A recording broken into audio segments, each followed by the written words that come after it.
faithfully convey value, and interpret great books from around the world. Hello, this is Sally's Book Talk. Today, the book we'll explore for you is The Alliance, Managing Talent in the Networked Age. Talent is the key to a company's development. For a long time, attracting, developing, and retaining talent has been the most critical issue for a company's survival and growth. To retain valuable employees, managers pay high salaries, share stocks, and even offer lifetime positions. However, talent has an expiration date. Ordinary employees struggle to keep pace with knowledge updates and can't meet lifelong company needs. Top talents seek broader growth opportunities, so they'll job hop when the right chance comes. This erodes mutual trust between companies and employees, causing firms to constantly lose valuable talent. Meanwhile, outstanding talents can't fully commit to work while constantly seeking new opportunities. To escape this lose-lose situation, companies and employees need a new relational framework, shifting from transactions to mutual benefit. Today's book, The Alliance, charts this very path for organizations and individuals. The book has three authors, Reid Hoffman, Ben Casnocha, and Chris Ye, all American business elites. Reid Hoffman co-founded LinkedIn, the world's largest professional network. A partner at Greylock Partners, a top Silicon Valley VC firm, he's hailed as Silicon Valley's connection king. Ben Casnocha, also from Silicon Valley, was named one of America's most outstanding young entrepreneurs by Businessweek. Chris Ye is VP of Marketing at PB Works and holds an MBA from Harvard Business School. In this book, the trio created a new alliance model where companies and individuals build mutual trust, invest in each other, and create shared value for win-win outcomes. Jeff Immelt, former GE chairman and CEO, praised this as the essence of modern talent development. Next, I'll unpack the book's three key insights on creating this new employment model. So, first, how to build the alliance through implementing tours of duty. Second, how to fully leverage employee networks to forge deeper alliances. Third, how to turn employees into the company's long-term connections, achieving lifelong alliance relationships. First, let's explore the first key point, how to build the alliance model through implementing tours of duty. In traditional companies, managers treat employees as subordinates, exchanging job security and fixed benefits for their loyalty. Employees must obey orders, work diligently, and fully comply with the company's goals and values. The alliance is different. It's more like a team similar to a professional sports team. Players come together to achieve scoring goals, trusting and investing in each other, sharing benefits, viewing team success as the best way to realize personal value. The fundamental method to achieve this mutually beneficial alliance model is implementing the tour of duty system. Let's first explain the tour of duty system. The term tour of duty originates from military service periods. Here, it means companies redesign employees' careers into consecutive phases. Through gradual adjustment and verification in each phase, mutual trust deepens, forming the alliance. Employee tours of duty fall into three categories: rotational, transformational, and foundational periods. The rotational period targets entry-level or highly standardized employees, time-limited standardized training, helping transition from school to work or between jobs. This rotation allows mutual assessment of fit. Good fit leads to personalized follow-up tours. But if either side shows poor fit, the employee may leave. This closely resembles probation periods in traditional models. Top Silicon Valley companies adopt this model through training programs, like Google's People Operations, hiring graduates into 27-month standardized rotations. New employees try 3 different positions during this period to determine mutual fit. During adjustment, company employee goals won't perfectly align. Most have external interests. requiring alignment that emphasizes shared values to maximize goal unity. So, how do we achieve this alignment? First, companies must establish a clear mission and values to build strong employee identification. For example, Walmart's mission is to save people money so they can live better. After establishing mission and values, companies need one on one conversations to understand each employee's career aspirations, compare goals, identify differences, and align through compromise. If a software engineer wants skill development, but the company avoids heavy training, assign them to roles that naturally build those skills. Unlike rotational tours, transformational tours are personalized, mission focused, and negotiated one on one. During transformational tours, companies grant high trust, allowing employees to excel, typically lasting 2 to 5 years. Year one builds critical background knowledge. Year two demonstrates value and personal impact. Years 3 to 5 focus on achieving success and building momentum.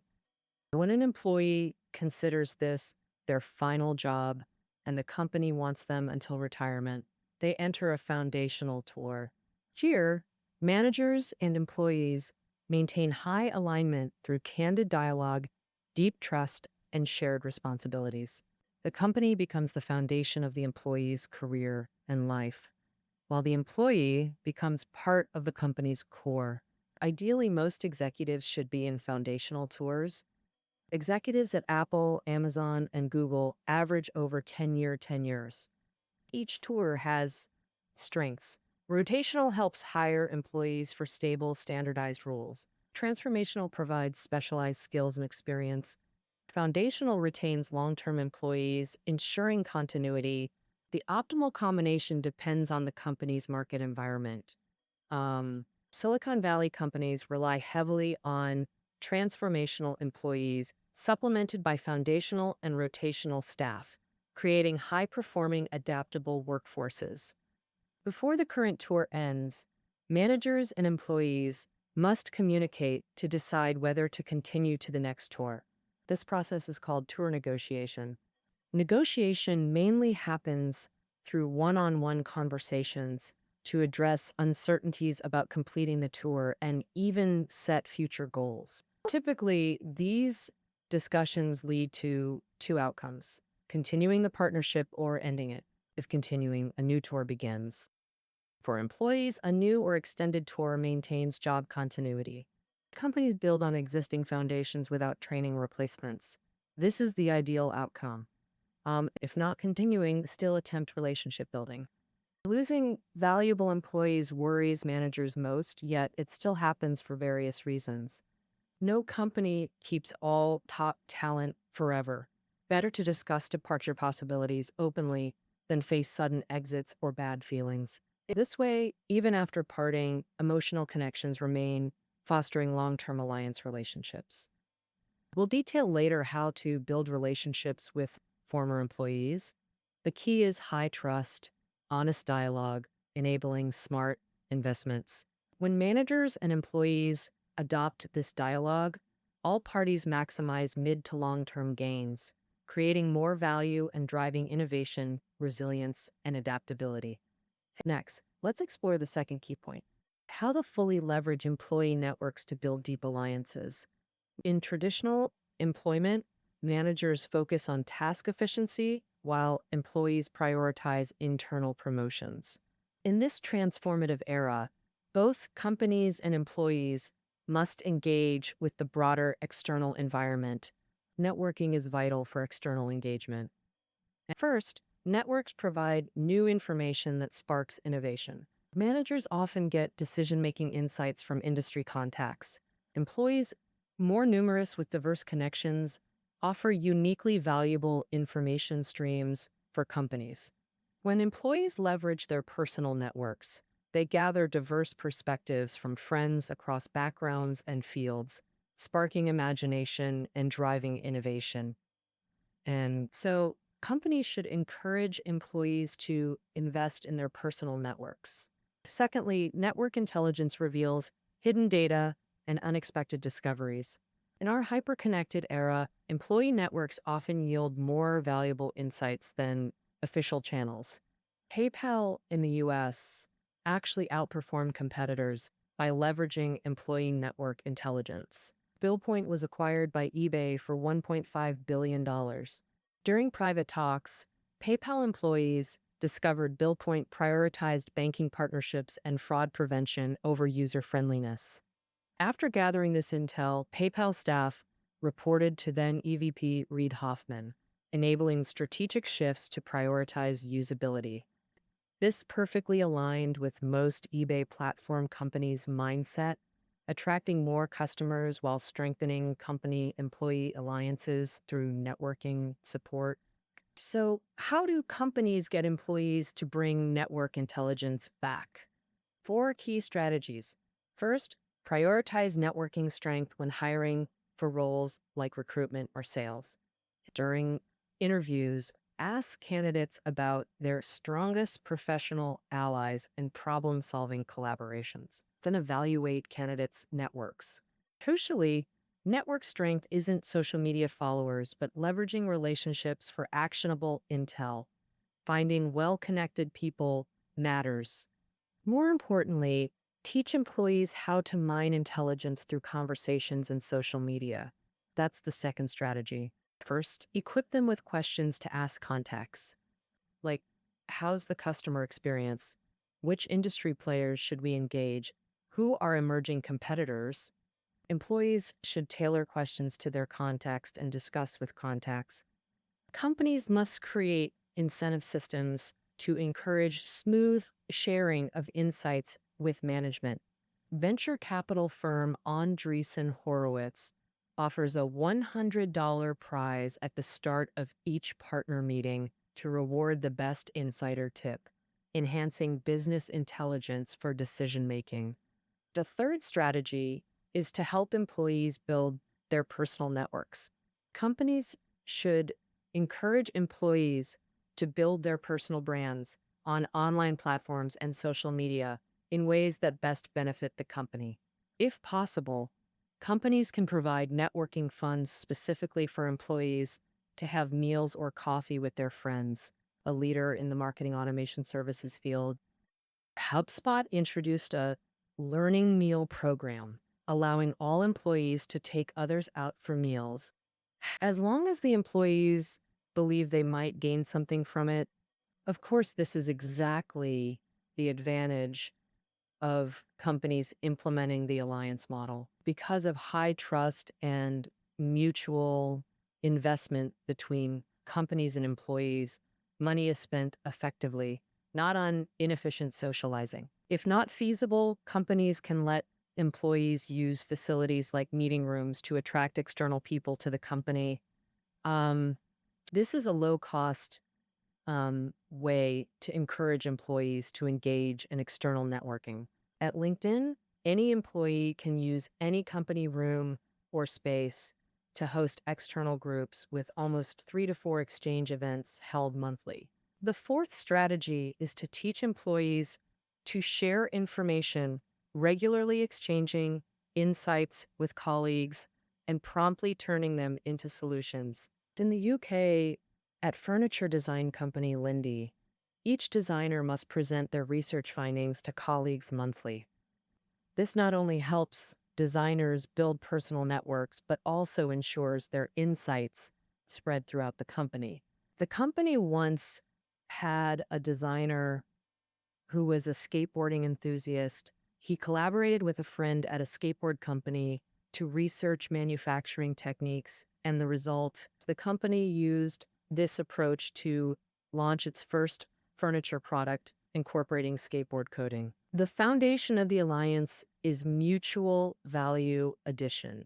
Employees leveraging networks for intelligence is an organic part of this reciprocal alliance. In this alliance, the employment relationship may have changed, but achieving lifelong alliance relationships is possible. This is the third key point. How to create a new type of lifelong employment relationship. Generally, few companies maintain good relationships with former employees, and employees rarely realize the importance of former companies to their careers. But in alliances, relationships are built on mutual trust and shared benefit principles. Even when employees leave, companies maintain good relationships with them. At this point, alumni networks become valuable assets, offering four unexpected benefits. Talent wise, departed employees become returning customers for new tours of duty. They combine external perspectives with internal processes, creating unique value. Intelligence wise, alumni offer objective insights into company issues with dual perspectives. For example, former employees provide more honest beta product feedback than current staff. Client wise, their deep product knowledge makes them ideal customers or referrers. Brand wise, their independence grants unmatched credibility and persuasiveness. This accelerates positive cycles in recruitment, intelligence gathering, and client referrals.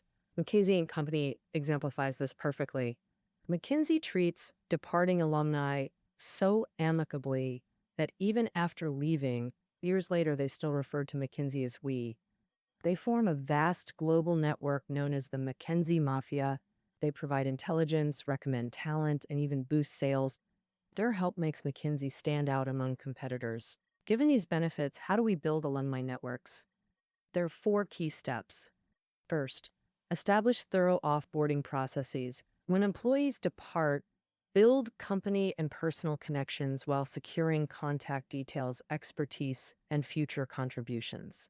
Companies should create alumni databases, including emails, phone numbers, blogs, WeChat accounts, etc. Next, select members for the alumni network. The simplest way to build an alumni network is to include all former employees. However, this low barrier approach has significant risks. For example, some former employees might work for competitors, harming the alumni network or even poaching company talent. Therefore, carefully select alumni network members, excluding risky ones as much as possible. The solution is to differentiate treatment. Treat different former employees selectively, offering benefits like higher level services to star alumni in exchange for greater returns. More importantly, this also serves as a constraint. If a former employee does something harmful to the alumni network, they might lose these benefits. Furthermore, clearly define expectations and benefits in relationships with former employees. To build a lifelong alliance, use reciprocal approaches like other parts of the employment alliance, enabling mutual wins. This requires companies to offer real benefits in return. Common practices for rewarding former employees include referral bonuses for recommending talent, product discounts, benefits, and soliciting constructive feedback, and awarding official honors to outstanding former employees, among others. So, this way, even if not working internally, they remain strong allies of the company. Finally, strive to build connections between current and former employees. Once the alumni network is active, strengthen ties through current employees to maximize its value. Before meeting contributions from former employees, management should establish plans to maintain the network.